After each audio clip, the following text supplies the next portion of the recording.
Sir देखिए, ये no confidence motion की ताकत कितने है कि हमारे प्रधानमंत्री को हम लोग खींच के सदन में लाकर बैठा।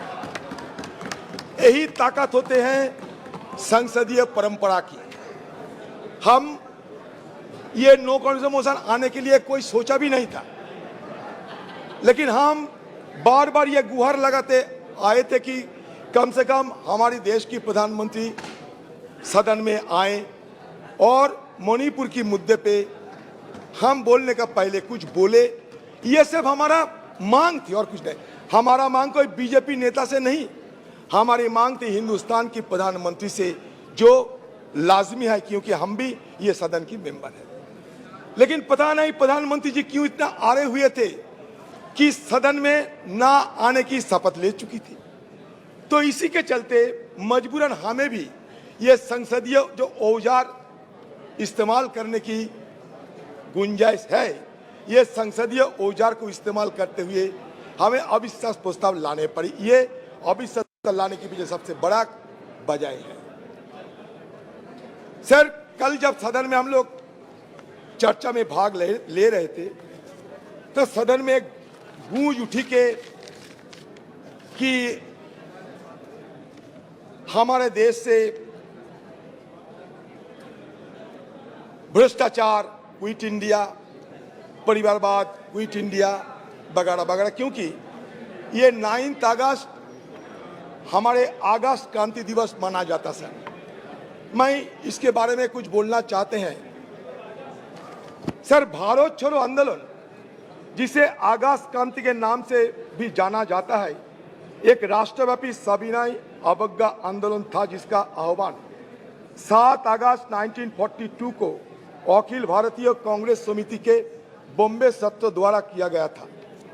इसकी शुरुआत 8 अगस्त को मुंबई के ग्वालियर टैंक मैदान में दिए गए अपने भारत छोड़ो अभियान के भाषण में गांधी जी के करो या मरो के आह्वान के अनुसार 9 अगस्त को हुई थी। अंग्रेजों ने 8 अगस्त को ही बड़े पैमाने पर लोगों की नजरबंदी के साथ अत्यंत तेजी की प्रतिक्रिया व्यक्त की। 1 लाख से अधिक गिरफ्तारियां की गई, जिनमें गांधी जी सहित कांग्रेस के शीर्ष नेतृत्व के नेता भी शामिल थे।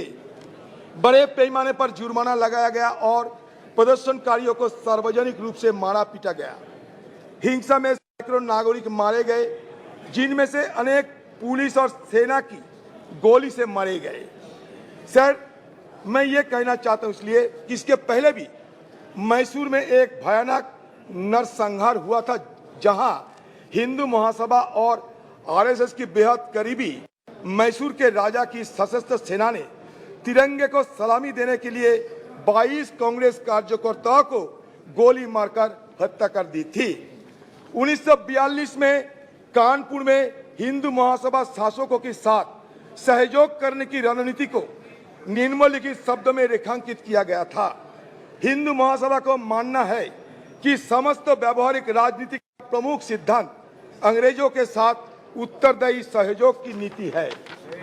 उत्तरदायी सहयोग की नीति जो बिना शर्त सहयोग से लेकर सक्रिय और यहाँ तक कि सशस्त्र प्रतिरोध तक देशभक्ति के क्रियाकलापों के संपूर्ण क्षेत्र को कवर करती है। समय की जरूरतों, हमारे निपटान में संसाधनों और हमारे राष्ट्रीय हित के निर्देशों के अनुसार खुद को अनुकूल बताती रहेगी। सर, इसके साथ साथ व्यावहारिक राजनीति में महासभा जानती है कि हमें उचित समझौता के माध्यम से आगे बढ़ना चाहिए। इस तथ्य का प्रमाण यह है कि हाल ही में सिंध में निमंत्रण पर सिंध हिंदू महासभा ने गठबंधन सरकार चलाने के लिए मुस्लिम लीग के साथ हाथ मिलाने की जिम्मेदारी ली थी। बंगाल के मामले तो जगजाहिर है। आक्रामक मुस्लिम लीग वाले, जिन्हें कांग्रेस भी अपनी पूरी विनम्रता के बावजूद शांत नहीं कर सकी, जैसे इसी फजलुल हक के प्रधानमंत्रित्व और उनके सक्षम नेतृत्व में हिंदू महासभा और गठबंधन सरकार के संपर्क में आए, काफी हद तक समझौतावादी और मिलनसार हो गए। हमारे सम्मानित महासभा नेता स्वर्गीय डॉक्टर श्यामा प्रसाद मुखर्जी ने दोनों समुदायों के लाभ के लिए लगभग 1 वर्ष तक सफलतापूर्वक कार्य लिया। बंगाल मुस्लिम लीग मिनिस्ट्री में उप मुख्यमंत्री डॉक्टर श्यामा प्रसाद मुखर्जी ने हिंदू महासभा और मुस्लिम लीग की ओर से बंगाल सरकार के लिखे एक पत्र में यह स्पष्ट किया कि ये दोनों दल ब्रिटिश शासकों को कांग्रेस द्वारा आरंभ किए गए भारत छोड़ो आंदोलन के खिलाफ बंगाल के राक्षस के रूप में देखते थे। तो इसमें साबित क्या हुआ सर? ब्रिटिश के तरफदारी करने वाले आपके पूर्वजों ने ये देश के लिए यही हमें दान किया था।